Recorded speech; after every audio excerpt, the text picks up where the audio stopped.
Hi, I'm Jo Whiley. So the first question is, who has been your best interview? My best interview, there are a few, it tends to be the big names, so people like Jay-Z are pretty cool, Chris Martin's pretty good, Bono's pretty good, yeah, they're probably the top three. So, you know, they've been doing it for a long time and they're really famous for a reason. That's because they've got loads of personality and loads of charisma, so they give good interview. What inspired you to become a radio presenter?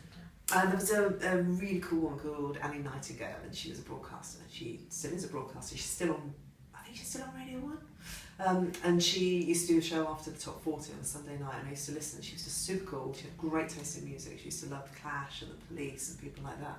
And I used to listen and think, oh, it'd be really nice to be her and have her job. And I kind of, you know, have followed in her footsteps, I suppose. I have no idea what I'd be doing. Sometimes I think I'd like to have a shop and sell flowers. Other times I used to think I'd be a teacher, but now I know some teachers and I know that I wouldn't be a teacher. It's too much like hard work. So I really don't know what I'd do. This is the only thing I can do. Playing at the Roadrunner it's just brilliant because I had all my family, all my kids on stage today, and we were all singing and dancing, doing YMCA. But I can look out in the audience and I can see, you know, my mum and my dad there, and you know, mum's one of the organisers of it. And so it really means a lot. And I'm DJing with my sister, which is the most important thing. And she really cares about what she's doing. She really wants to be the one who's pressing the buttons. She likes talking on the microphone, and I love seeing her in action. So it means the world. I do sometimes, yeah. If it's people I've never met before, then it can be you just don't know how they're going to be, and so yeah, I definitely get nervous.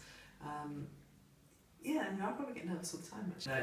No, when people are nervous, you know that you've got to be really nice and coax them and sort of help them to relax. So that's quite rewarding sometimes. No, if people are awkward, then it's just a nightmare. If you were an interviewer, what would you ask yourself? Oh, good grief. That's a very good question. God, I actually don't know the answer to that. I don't know. You got that? I have, yeah. So that, you wouldn't ask yourself anything? No, I guess I've done so many interviews. You know what, I'll tell you what I wouldn't ask myself. I wouldn't ask myself about what's it like being a woman in the media. I wouldn't ask what it's like to be a woman of a certain age in the media. You just get these, you can start to do an interview and you just can see that it's there coming, like this massive ball, and you just think, well, are they going to ask the age question? And inevitably it comes. What advice would you give to young people wanting to be involved in the media? I'd say that you've got to be absolutely certain that's what you want to do, because it's so competitive. Compared to when I started out, you know, there were 3 colleges, there were 3 courses in the whole of the country that did media, which is unbelievable now because there are so many. So you've got to be absolutely hell-bent on what you're doing. Be really persistent, but not in a very annoying way, because that's, you know, people will have you back and they'll let you do work experience as long as you don't get on the nerves. And as long as you're good at what you do. So you've got to be really good, you've got to be persistent, but in a subtle kind of way. Make yourself indispensable.